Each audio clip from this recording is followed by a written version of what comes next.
마가복음 4장 33절에서 34절입니다.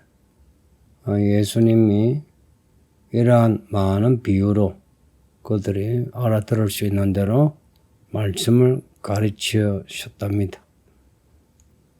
비유로 말씀하시는 이유, 사람들이 알아들을 수 있도록 하기 위해서 말씀을 비유로 하셨답니다.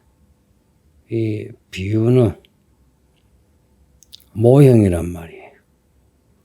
혹은 어떤 모습의 전형을 말하고, 이 말은 비교하다는 말에서 나왔어요. 영어 발음하고 비슷해요. 파라볼레라고요. 파라볼레. 동사로 비교하다는 것은 파라발로라고 하고요. 비유로 말씀하실 이유, 첫째는 알아들으라고. 둘째는 비유로 말씀을 들었으며 그 비유에서 의미하는 바를 더 들으라고 비유로 말씀하시는 겁니다. 그래서 오늘 이 본문 보니까 비유가 아니면 말씀하지 아니하시고 다만 혼자 계실 때에 그 제자들에게 모든 것을 해석하시더라. 비유로 말씀하시고 그 비유를 직접 해석을 하실 때도 있었겠지만 이 복음서 내에서는 예수님 혼자 계실 때에 비유를 해석하셨답니다. 그런 비유만 들은 사람들은 비유의 그 깊은 의미를 모른다는 겁니다. 비유로 말씀하시는 이유는 알아들으라고. 근데 알아듣지 못하면 예수님께 물어봐야 하고, 알아들었다면 이 비유가 의미하는 바가 하나님의 나라에 들어오는 거죠. 그러면은 예수님을 따르게 됩니다. 야가 예수님이 의도한 바는 예수님을 지속적으로 따르는 겁니다. 모르면 예수님에게 물어봐야 하는 거예요. 근데 이들은 비유만 듣고 돌아갔다. 하나님 나라에 대해서 관심이 없습니다. 하나님 나라에 대해 관심이 없다는 것은 하나님에 대해 관심이 없다는 거예요. 말로는 하나님을 믿는다 하고 성전을 중시하고 율법을 공부해도 비유의 말씀을 듣고 깨달음이 없고, 혹은 비유를 더 깨닫기 위해서 예수님에게 묻지 않은 것, 하나님 나라에 대해 관심이 없었다. 말씀 앞에서 이들의 진짜 믿음의 모습이 나타나는 겁니다. 말로는 믿는데도 실제로 하나님에 대한 관심이 없는 거예요. 이들이 관심을 가지는 것은 사람들의 평가입니다.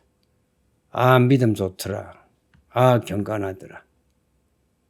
이제 그런 말에 예민하게 받아들이고, 이 비유에서 말씀하는 하나님의 나라의 그 비밀에 대해서는 큰 관심이 없는 겁니다.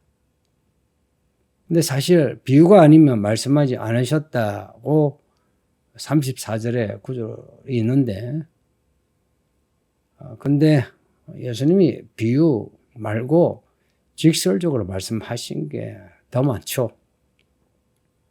이 복음서만 해도 비유는 얼마 되지 않아요. 상대적으로 예수님이 직설적으로 혹은 완곡하나 직설법에 가까운 말씀을 더 많이 하십니다. 그래서 이 34절을 어떻게 봐야 하나? 비유가 아니면 말씀하지 아니하셨다 할 때, 이 9절에 앞에 비유가 아니면 하나님의 나라를 말씀하지 않으셨다, 이렇게 보면 좋겠어요. 하나님 나라를 라고 하는 주제를 가지고 말씀하실 때는 꼭 이렇게 비유로 말씀하셨어요. 비유로. 그만큼 하나님의 나라에 대한 비밀이 깊어서 비유로 말씀하시는 겁니다. 직설적으로 말씀하면 못 알아들으니까 비유로. 비유는 아까 모형이랬어요.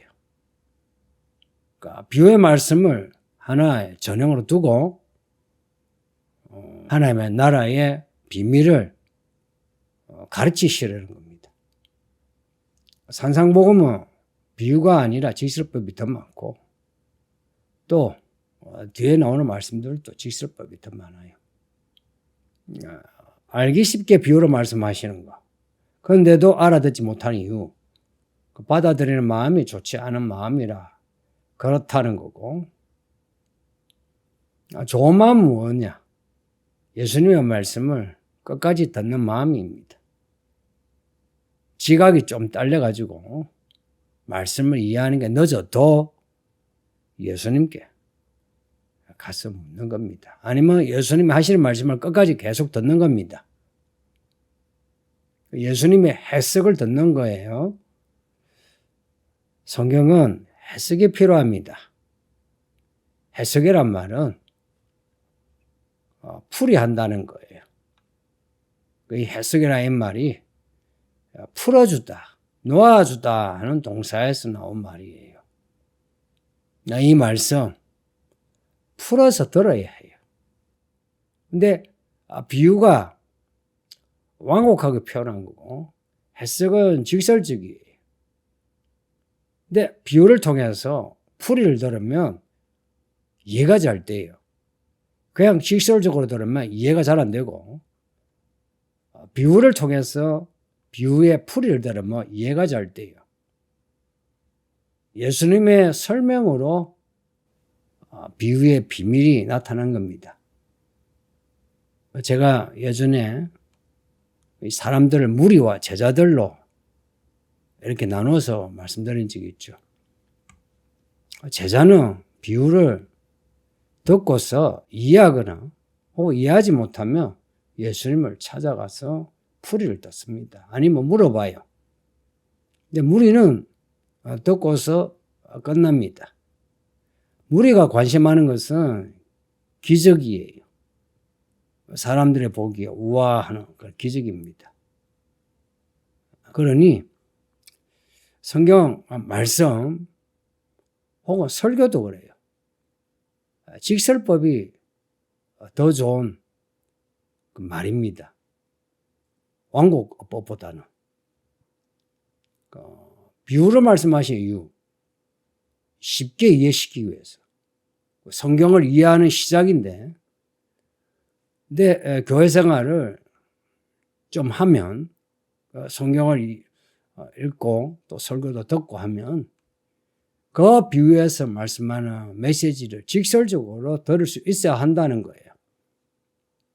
그리고 또 하나 34절에 비유가 아니면 말씀하지 아니하시고 이걸 막 그대로 받아들인다면 예수님이 말씀하신 그 문학적으로 이게 비유법이든 아니면 직설법이든 이 말씀은 우리에게 장차 임할 하늘의 하나님의 나라 새 예루살렘에 대한 모형으로서 말씀하신다고 볼 수도 있습니다. 이 성경을 읽고 들을 때에 성경의 그 의미, 메시지를 알려고 하는 관심, 열정이 반드시 필요합니다. 그냥 성경을 하루에 한 장을 읽든 두 장을 읽든 그냥 말 타고 구경하는 식으로 그렇게 성경을 읽으면 안 되고요. 말에서 내려서 꼼꼼히 말씀을 살펴봐야 합니다. 이 말씀에 담겨진 이야기들을 음미해야 합니다. 제자들은 예수님이 혼자 계실 때 찾아갔다 그러죠. 우리는 지금 예수님을 어떻게 찾아갑니까? 예수님이 혼자 계실 때가 언제예요? 지금도 혼자 계십니다.